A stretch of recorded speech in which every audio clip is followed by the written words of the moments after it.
Hey, this is Pat once again, doing another response video to James Baver's channel on defeating Adventism.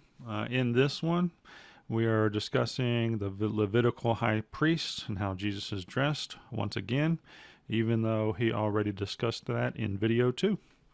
Let's see what he has to say.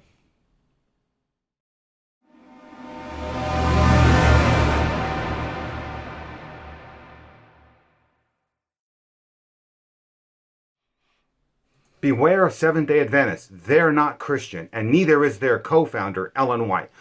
Okay, in today's video, James is actually going to parrot himself by discussing the way that Jesus is dressed as the Levitical high priest would dress, even though he is our great high priest in heaven. I don't personally feel like I need to have a response to any of this because I've already done that in video 2.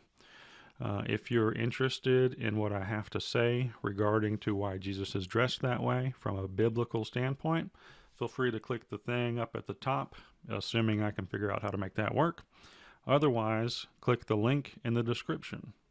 Who had this vision in 1849, where she says, I was taken off in vision. She saw Jesus, and she describes his dress with a bell and a pomegranate, a bell and a pomegranate. You know where she got that from? Exodus chapter 28, which is the whole chapter on how Levitical priests are supposed to dress. But here's the problem. Jesus is not a Levitical priest. He's not dressed like that. Jesus was called priest after the order of Melchizedek before he was born. Look in Psalm 110:4. Christ, a priest after the order of Melchizedek. That was made before Christ was even born. And we're going to find the very same words in Hebrews 7:17, where Jesus Christ is a priest forever after the order of Melchizedek, and that's after he died. Seventh-day Adventists have the wrong priest. They have the wrong Jesus. They're not Christian. All right, so again, rather than hashing out everything that was already hashed out in video 2, in a response to defeating Adventism video 2, I was very interested in the fact that there's nearly 100 comments on this video.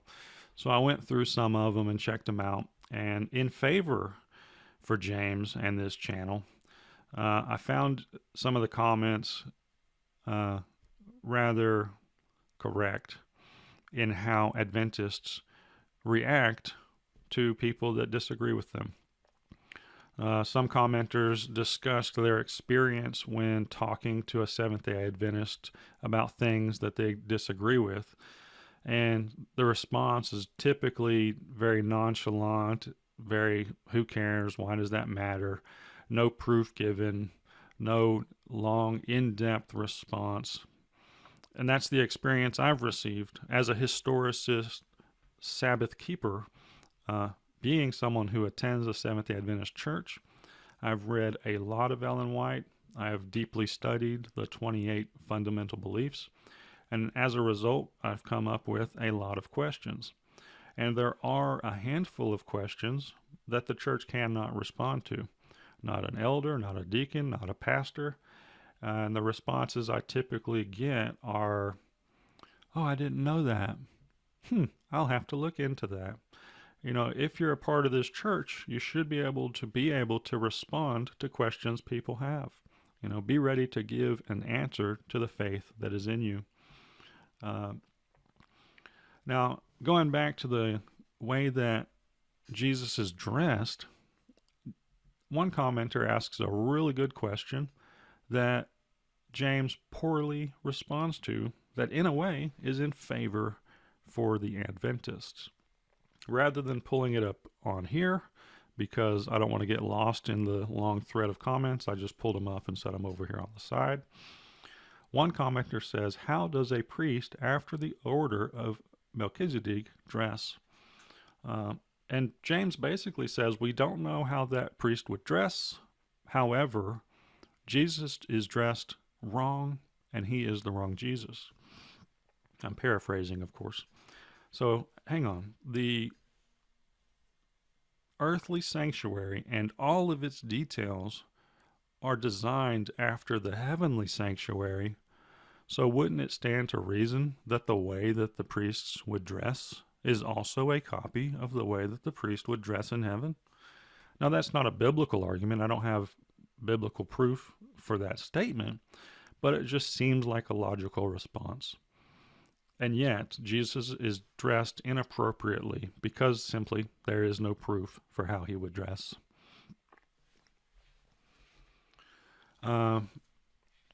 Another commenter actually shows the frustration that I have and the frustration that others have with the fact that these Adventists have no response for the faith that is in them. This commenter says, "You don't know what you're talking about. Your argument is superficial.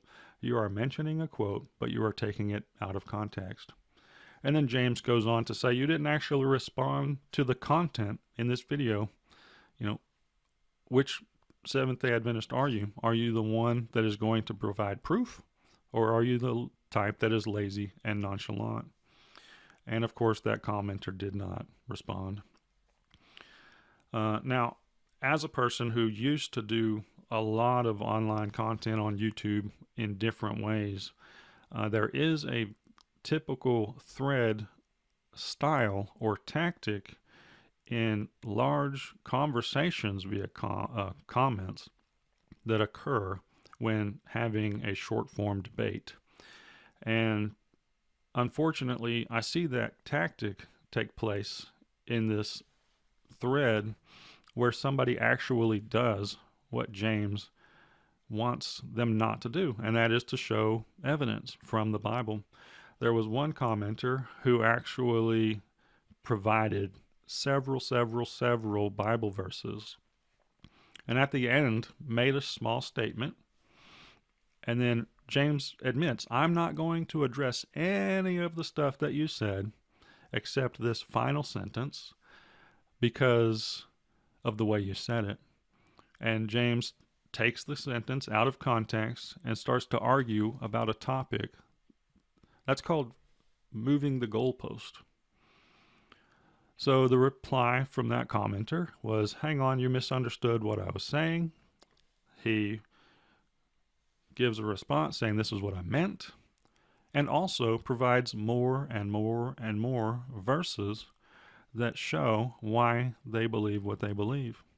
And rather than James having a decent conversation with the person by addressing all of the points that they're trying to make, he moves the goalpost once again and suggests that what the person meant was what James is telling them rather than what the person said. It's just sad to see that tactic play out. I'm not suggesting anything about James's character or behavior. James is probably a genuine Christian, a genuine believer in Jesus Christ, and this channel is probably definitely 100% devoted to speaking truth, that anybody who comes across his material would be saved and accept the Lord as their Savior so that they will enter into the kingdom of heaven. I have no doubts about that in any way. And I'm not arguing that his character is skewed because of the way that this tactic is played out. I've just seen this tactic played out before. And the way that it typically runs is that while trying to have a short form debate via comment, rather than actually addressing the material that's presented, the goalpost is moved.